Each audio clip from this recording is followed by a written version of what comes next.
चलिए शुरू करते हैं हम लोग। तो आज हम लोग बात करेंगे एटमॉस्फेरिक रिफ्रैक्शन की। रिफ्रैक्शन तो हम लोगों ने पढ़ा है, लेकिन ये एटमॉस्फेरिक होने का क्या मतलब है और ये कैसे हो जाता है, ये थोड़ा अंडरस्टैंड करते हैं। बाकी चीज़ें तो आप पढ़ ही लेते हैं। तो पहले थोड़ा याद ताज़ा करते हैं कि जो रिफ्रैक्शन का फिनोमिना होता है गौरी, वो कब होता है। हमें मालूम है कि रिफ्रैक्शन का फिनोमिना होने के लिए जो सीखा है हम लोगों ने, उसमें दो मीडियम की आवश्यकता पड़ती है। तब मीडियम वन से चीज़ आती है, रे आती है, नॉर्मल खींचते हैं, और ये डेंसर है तो ये टुवर्ड्स नॉर्मल मुड़ जाती है। इसी फिनोमिना को तो हम बोलते थे कि ये रिफ्रैक्शन है। अगर ये पूरा मीडियम एक ही होता तो ये जो रे आ रही हो तो सीधी ही चलती ना, तब रिफ्रैक्शन थोड़ी होता। तो कम से कम हमें दो मीडियम चाहिए रिफ्रैक्शन के लिए, है ना। उसकी इंटरफेस या उनकी बाउंड्री पे रिफ्रैक्शन होता है। अब दो मीडियम का मतलब क्या है लाइट के लिए? लाइट के लिए दो मीडियम का मतलब क्या है? तो लाइट के लिए दो मीडियम का मतलब होता है उसकी ऑप्टिकल डेंसिटीज। अब हुआ कि ये डेंसिटी और ऑप्टिकल डेंसिटी क्या चीज होती है?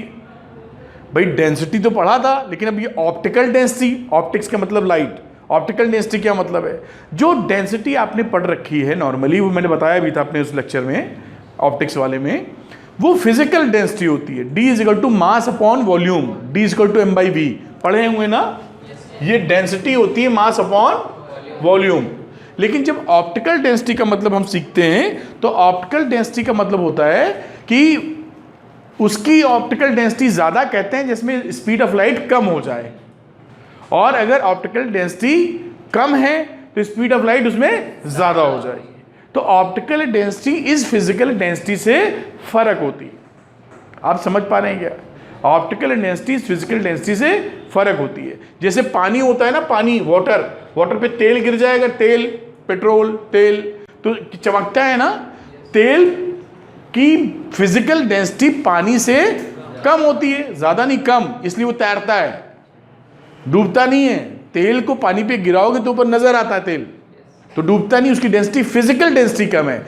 लेकिन ऑप्टिकल डेंसिटी उसकी ज्यादा है वाटर से। आप समझे? ऑप्टिकल डेंसिटी वाटर से ज्यादा है तेल की। स्पीड ऑफ लाइट इन तेल, in oil, is less than speed of light in water. क्या समझ पाए? तो असल बात क्या है कि इस मीडियम को लाइट पहचानती कैसे? तो इस मीडियम को लाइट ऑप्टिकल डेंसिटी के माध्यम से पहचानती। उसके लिए पहचानने का कोई तरीका होगा ना कि किसको, कौन डेंसर कौन रेयर, कैसे समझूं? समझ लो लाइट एक इंसान है, एक लड़की है, उसके लिए अच्छा लड़का बुरा लड़का कैसे? उसके अच्छे लड़के के कुछ गुण पहचान रखे हैं, बुरे लड़के के भी कुछ प्रॉपर्टीज जान रखी हैं। वो अगर ऐसा काम करेगा तो उसको अच्छा बोलेगी, गड़बड़ काम करेगा तो उसको बुरा बोलेगी, है ना। लेकिन तरीका है पहचानने का उसके पास।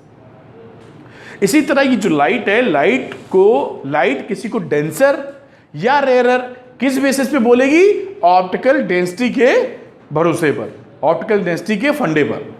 क्या हम समझ पा रहे हैं? ठीक। अब क्या होता है हमारे एटमॉस्फेयर में, अब मुद्दे पे आते हैं, कुछ बैकग्राउंड बन गया हमारा सीखने वाला। एटमॉस्फेयर में आते हैं तो एटमॉस्फेयर में क्या देखते हैं कि जो हमारी अर्थ है, अर्थ हमारी गोल है। ये आपको पता तो होगा नहीं, वैसे है पता? अच्छा पता है। तो अर्थ हमारी गोल है और उसके चारों तरफ एटमॉस्फेयर है, वायुमंडल, हवा जिसकी सांस वांस लेते हैं हम लोग, ऐसा होता है ना। और सूरज देवता कहीं हैं जिनके भरोसे चल रहे हैं हम लोग। तो क्या होता है, जैसे जैसे अर्थ से आप ऊपर की तरफ जाते हो, वैसे वैसे ये जो एयर है इसका डेंसिटी बदलने लगता है ना। नीचे डेंसिटी ज्यादा है क्योंकि फोर्स ऑफ अट्रैक्शन अर्थ लगा रहा है। जैसे जैसे ऊपर जाएंगे डेंसिटीज कम होता जाता है, टेम्परेचर भी बदलता जाता है। ऊपर ठंडक पड़ती है, हिमालय पर्वत पे ऊपर चले जाओगे चोटी पर तो बहुत ठंडक लगेगी आपको, लगेगी कि नहीं लगेगी? तो हाइट बढ़ने से टेम्परेचर भी फॉल कर जाएगा, टेम्परेचर फॉल करने से भी डेंसिटी बदल जाती है। तो कुल मिला के काफी परिवर्तन होते हैं इस एटमॉस्फेयर में। क्या हम कनेक्ट कर पा रहे हैं?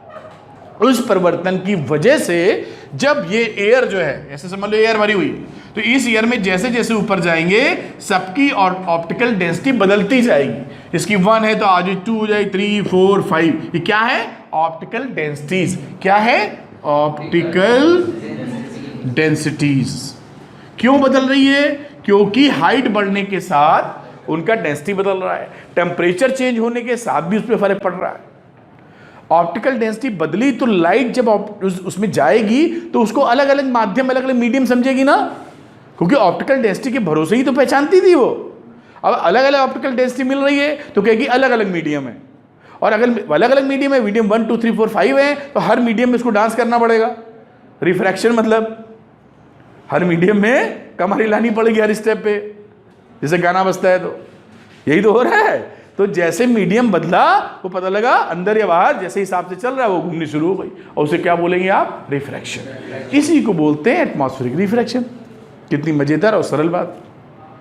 और सरल बोलें तो एटमॉस्फेयर में होने वाला रिफ्रैक्शन कहा जाता है एटमॉस्फेरिक रिफ्रैक्शन।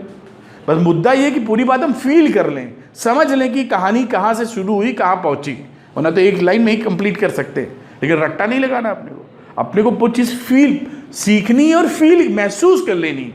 इसलिए हम यहाँ पहुँचे और आपको एग्जाम्पल दिया और कुछ जोक टाइप की बातें, जिससे वो इंटरेस्टिंग भी रहे और आपके दिल तक उतर जाए। दिमाग में तो उतारेंगे ही आप, समझ में आए चाहे रट ले, कुछ तो कर ही लेंगे कम से कम, लेकिन वो दिल तक उतर जाए। जो चीज़ दिल तक उतरती है वो सदियों याद रहती है।